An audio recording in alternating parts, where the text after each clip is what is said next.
Red టీవీలో మీ వ్యాపార ప్రకటనల కోసం ఈ నంబర్ ని సంప్రదించండి 6281747728. Hello guys, welcome to our channel. This is Teja. ప్రస్తుతం మనతో పాటు సీనియర్ జర్నలిస్ట్ తాము బాలాజీ గారు. నమస్తే సార్. నమస్తే. కవిత భర్తకు కూడా ఈడీ నోటీసులు ఇచ్చిందంటూ ఒక వార్త అయితే వెలుగులోకి రావడం జరిగింది. అండ్ ఆయన దగ్గర కూడా చాలా సమాచారం ఉంది, చాలా సాక్ష్యాలు కూడా దొరుకుతాయని చెప్పేసి కూడా ఈడీ వాళ్ళు భావించినట్టు తెలుస్తుంది. సో మరి అతను కనుక అరెస్ట్ చేస్తే ఎలా ఉండబోతుందంట? ఇప్పుడు కవిత అరెస్టు పెద్ద వైరల్ అయింది. యాక్చువల్గా ఆమె మీద విపరీతంగా తెలంగాణ సమాజంలో చర్చ జరుగుతుంది. బట్ కవిత అరెస్టుకు రావాల్సినంత స్పందన అయితే తెలంగాణ సమాజంలో రాలేదు. కనీసం బీఆర్ఎస్ కార్యకర్తలు కూడా పెద్ద ఎత్తున నిరసన కార్యక్రమాలు ఏమి చేసినట్టుగా కూడా ఏమీ వార్తలు లేవు. నిజానికి హరీష్ రావు రాష్ట్ర వ్యాప్తంగా నిరసన కార్యక్రమాలు చేయండి అన్నారు, ఏమీ జరగలేదు. కనీసం బంద్ కన్నా పిలిపిస్తారేమో అనుకుంటే అది కూడా ఇవ్వలేదు. కనీసం కొవ్వొత్తుల ర్యాలీనో అదో ఇదో చేస్తారనుకుంటే చంద్రబాబు విషయంలో లాగా అటువంటివి కూడా ఏమీ లేదు. అంటే ఏ రకమైన నిరసన లేదు. దీనికి ప్రధాన కారణం ఏంటంటే ఈ అరెస్ట్ అనేది ఎవరు కూడా జనంలో నమ్మట్లేదు. ఇదంతా కూడా ఉత్తుత్తి డ్రామా, బీఆర్ఎస్ బీజేపీ కలిసి ఆడుతున్న నాటకం అనేది రేవంత్ రెడ్డి స్వయంగా చెప్పడం అనేది కూడా జనంలోకి వెళ్ళింది బాగా. ఉండే జనం కూడా నమ్మట్లే ఇదంతా. అంటే ఏదంటారు కదా, నాయన పులి వచ్చని నువ్వు ప్రతిసారి చెప్తుంటే నిజంగా పులి వచ్చినప్పుడు కూడా నమ్మరు. అలాగే ఇది ఎప్పుడో అరెస్టు, ఏ రోజు అరెస్టు, రేపు అరెస్ట్ అని చూపించి నిజంగా అరెస్ట్ చేసిన ఇది ఎవరు కూడా పెద్దగా నమ్మట్లేదు.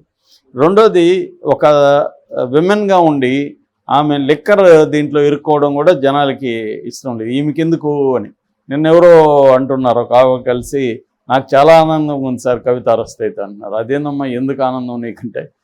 లేకపోతే ఏంది, ఇక్కడ దోచుకుని చాలదా, ఢిల్లీలో పోయి కూడా దోచుకోవాలనా అని ఆమె అంటుంది. అంటే అటువంటి ఒక నెగిటివ్ ఇది కల్పించారు వీళ్ళు.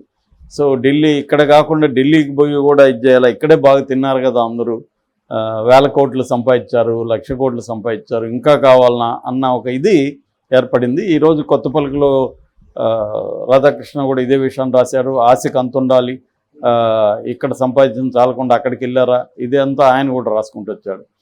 అది వాస్తవమే. ఎందుకంటే అంటే వాళ్ళు సంపాదించారో లేదో మనకు తెలియదు, కానీ ఏదైనా జనంలో అయితే ఆ పర్సెప్షన్ ఉంది. జనం అయితే ఏ రకమైన సింపతి కూడా లేదు. చంద్రబాబుకు అరెస్ట్ అయినప్పుడు వచ్చిన సింపతి మనం చూసాము, ఇక్కడ ఏ రకంగా లేదు కంపేర్ చేస్తే. అంటే కంపేర్ చేయలేం, కానీ అట్లీస్ట్ ఏ రకమైన ఇది లేదు.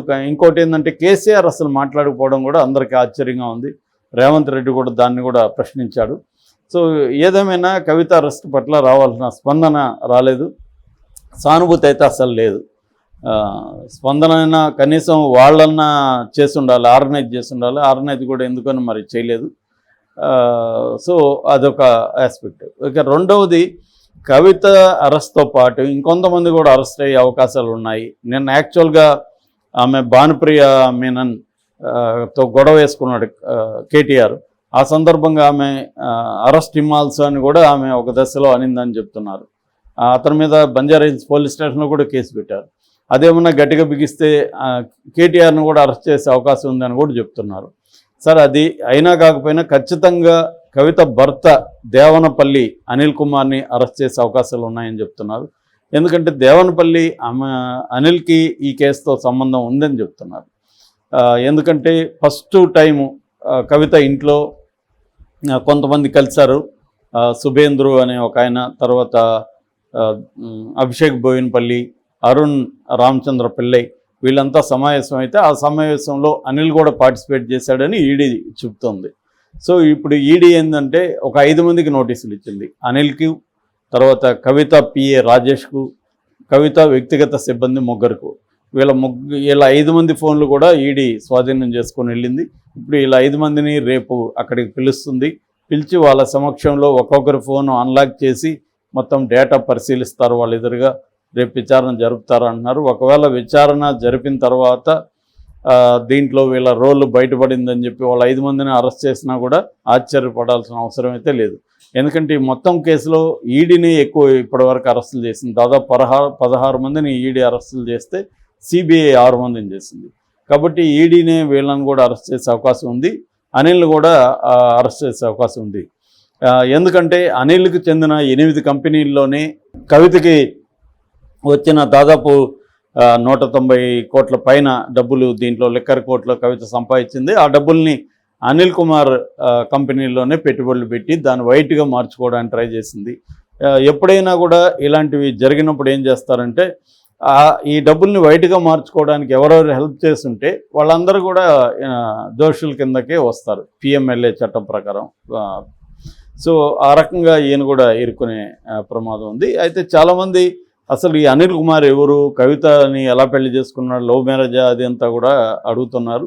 నిజానికి అనిల్ కుమార్కి కవితకి ఏమి పరిచయం లేదు, అరేంజ్డ్ మ్యారేజ్ ఇది. కవిత అమెరికాలో ఎంఎస్సి చేసింది కంప్యూటర్ సైన్స్. అక్కడ కొద్ది రోజులు ఆమె జాబ్ కూడా చేసింది సాఫ్ట్వేర్ ఇంజనీర్గా. దాని తర్వాత 2003లో వీళ్ళు పెళ్లి చేశారు. ఈ అనిల్ కుమార్ వచ్చి బోధన్, నిజామాబాద్ జిల్లా బోధన్లో వీళ్ళు, ఆయన కూడా ఇక్కడ ఇంజనీరింగ్ చేశాడు, అక్కడ కూడా అమెరికాలో కూడా మెకానికల్ ఇంజనీరింగ్ చదివారు ఆయన. సో అక్కడ కూడా ఆయన కొంత జాబ్ కూడా చేశాడు. సో వాళ్ళిద్దరికి అరేంజ్డ్ మ్యారేజ్ చేశారు వీళ్ళు. దాని తర్వాత వాళ్ళిద్దరూ 2003లో పెళ్లి కాగానే అక్కడికి వెళ్ళిపోయారు అమెరికాకి. ఇద్దరు కలిసి అక్కడ జాబ్ చేశారు.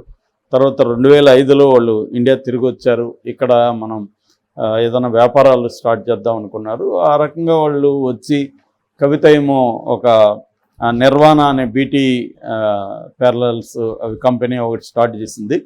ఇతనేమో రియల్ ఎస్టేట్, అప్పటికి 2005 నాటికి రియల్ ఎస్టేట్ బాగుంది ఇక్కడ. సో రియల్ ఎస్టేట్లోకి ఎంటర్ అయ్యి సర్వీస్ అపార్ట్మెంట్లు, రియల్ ఎస్టేటు వ్యాపారం, కొన్న బిల్డింగ్స్ కట్టి అమ్మడం, అపార్ట్మెంట్లు కట్టి అమ్మడం, ఈ కమర్షియల్ కాంప్లెక్స్లు, ఈ రంగంలోకి ఆయన దిగారు.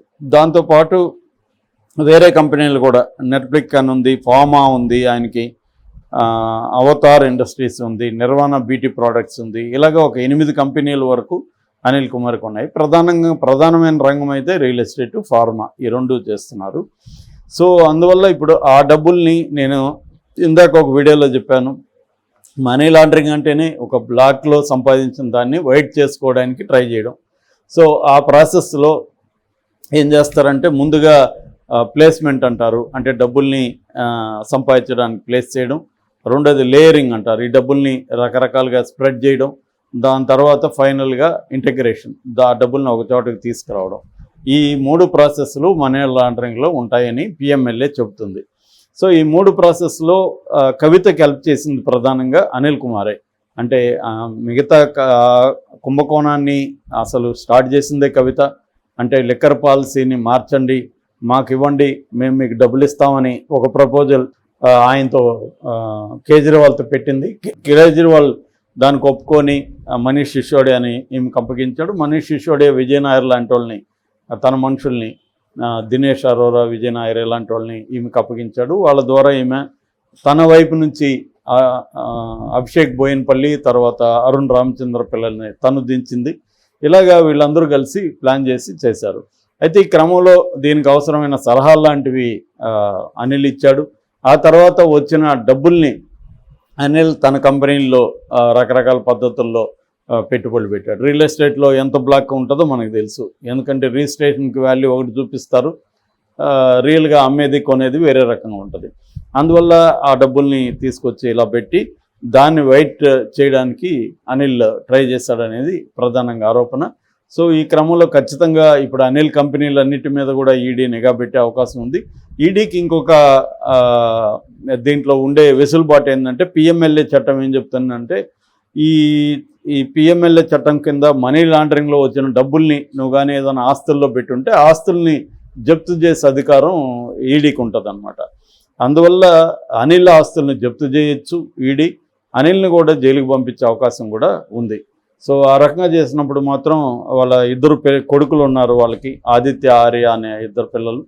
ఆ 2 పిల్లలు చాలా సఫర్ అవుతారు. తల్లిదండ్రులు 2 జైలుకి వెళ్తే మాత్రం ఖచ్చితంగా సఫర్ అవుతారు. మరి ఏం జరుగుతుంది అనేది మనం చూడాలి. Okay sir, thank you so much.